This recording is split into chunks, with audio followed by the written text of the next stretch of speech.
제도이고, 원래 이 제도 취지가 지방세로 징수해서 자체적으로 재원을 해야 되는데, 각 대한민국의 지역 간 세원 불균형으로 인해서 불가피하게 국세로 징수를 해서 여러 가지 수요와 수입을 감안해서 이제 배분하는 제도가 이제 보통교세 아닙니까?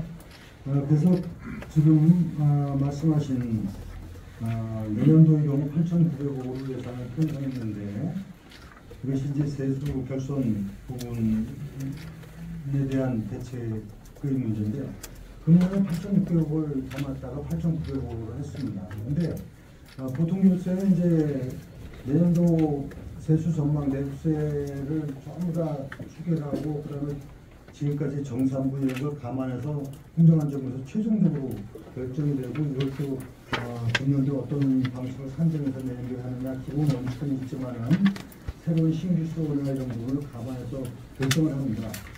참고적으로 말씀드리면은 지속적으로 우리 시에서는 이 보통교부세를 산정하는 데 있어서 우리 시가 꼭 반영돼야 될 수요에 대해서 권유를 하고 있고, 사실은 상당 부분이 이런 부분이 반영이 돼서 우리 인천시의 보통교부세를 굉장히 많이 받아오는 것은 분명한 사실입니다.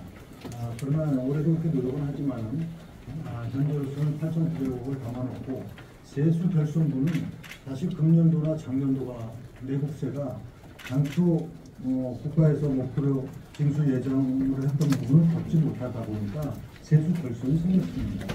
이 세수 결손이 생기게 되면은 정산을 할 때 이에 따른 결손분을 반영을 해야 되는 문제가 있는데, 지금 전체적으로 아마 4.1%가 이게 감액이 되는 부분이 있을 겁니다. 그런데 우리 인천시에서는 금년도 불용 처리되는 거 그러다가 내년도는 문제없이 하고, 정부에서 이거를 내년도하고 금년도하고 2개년에 나누어서 처리를 하는 것으로 이렇게 좋은 방침이 정해졌기 때문에 내년도는 문제가 없고, 나머지 380억 정도 그거는 후년도 2026년도 예산이 반영되기 때문에 이 부분은 크게 무리 없이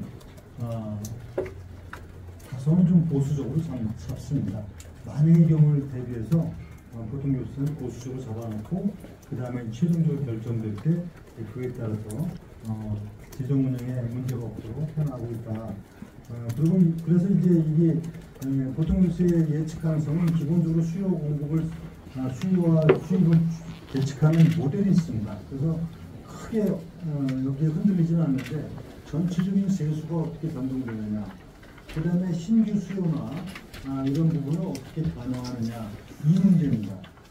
우리 시에서는 아마도 어느 시보다도 이런 보통교부세를 산정하는 데 있어서 시가 갖고 있는 수요를 반영해 나가도록 연중 노력을 하고 있습니다. 그래서 예측 가능한 부분을 다 말씀드릴 수 없지만 최대한 노력을 해서 내년도 예산에 문제가 없도록 하고요.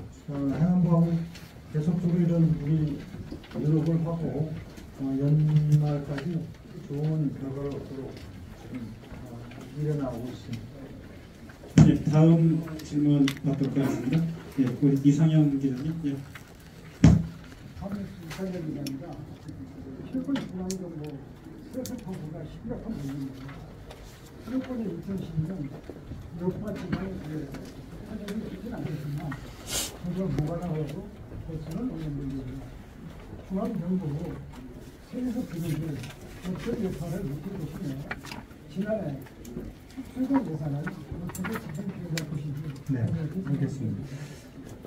이제 정부가 지원하는 게 행안부를 통해서 하는 보통교부세 일반 재원이 있고, 그 다음에 각 특정 사업에 지원하는 보조금 체제가 있는데, 이것은 이미 정부에서 책정된 예산이 금년도 집행되기 때문에 크게 문제는 없는데요.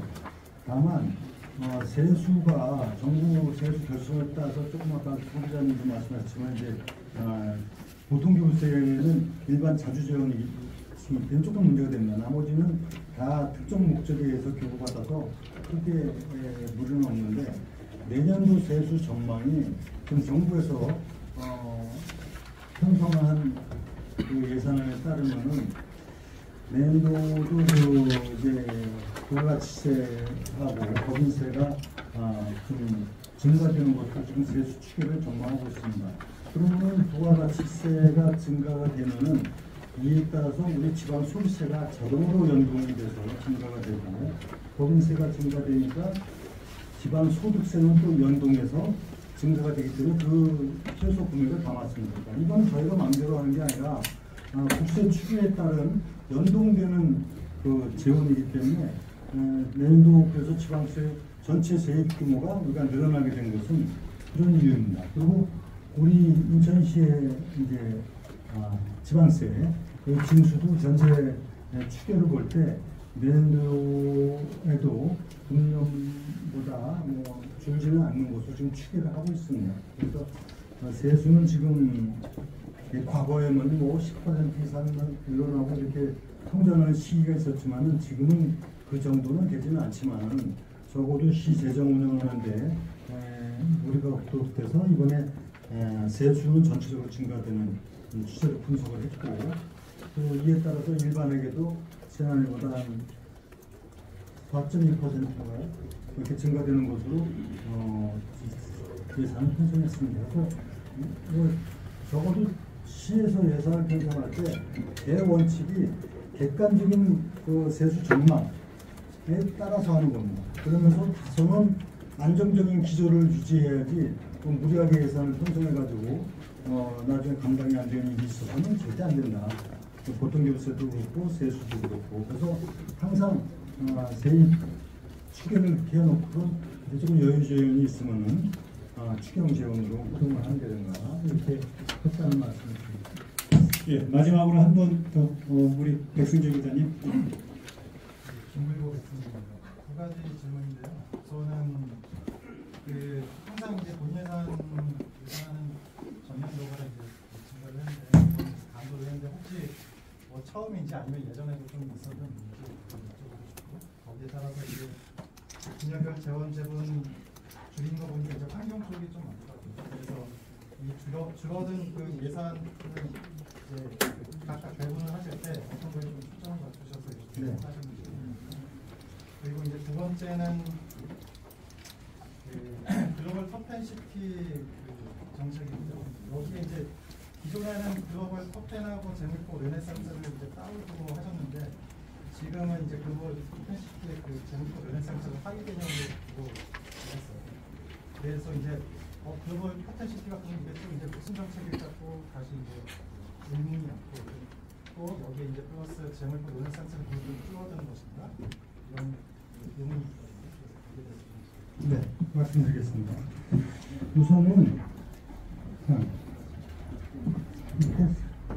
우선은 이제 예산은 통상적으로 전년 대비 증가되는 추세를 갖는 것이 국세의 증가, 지방세의 증가, 세원의 확보 이런 추세를 갖지만은 매년 증가만 된 건 아닙니다. 근데 금년에 약간 972억이 감소되도록 된 것은 세입 부분은 늘어나지만은 약간 일반회계는 그래서 늘어나는데 특별회계 부분이 이제 우리가 그 재산면역표가 이제 종료되니까 한 2천 구체적인 거는 제가 2,600억이 내년도에 준비되고요.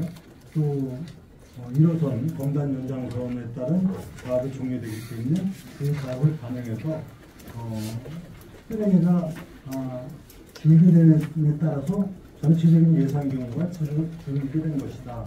이렇게 말씀드리고 다만 이제 당초 지금 현 시점에서 그런 거고 실제 이제 국회에서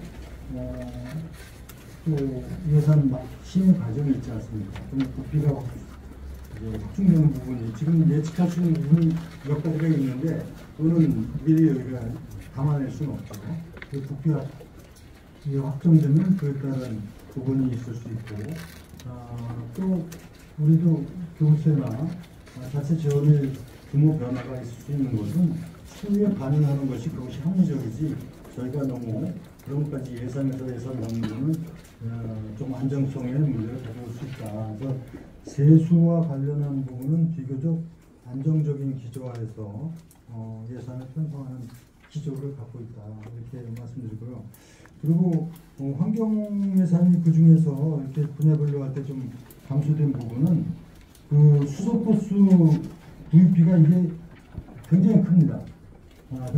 그래서 저는 그래서 제일 먼저 수소버스를 대규모로 확대하는 방침을 정해서 했는데 내년에는 현실적으로 현재 많이 구입을 해놓고 하기 때문에 이것이 한 803억이 줄는 바람에 503억이 이제 그래도 503억을 편성을 하고 800억이 줄기 때문에 환경 분야가 주는 것처럼 보입니다. 그래서 예산을 이렇게 보면요, 분야별로 전체 총액을 보면은 이게 줄고 또 늘고 이런 부분은 구체적인 대목 항목에 들어가 봐야만이 이런 이유가 있어서 그렇구나 하는 것을 이해할 수가 있습니다. 환경 문제, 환경 부분은 그런 사유가 있다 이런 부분을 말씀드리고요. 그 다음에 이제 글로벌 탑10 시티에서는 르네상스 관련한 예산은 이제 전체적으로 이런 거죠.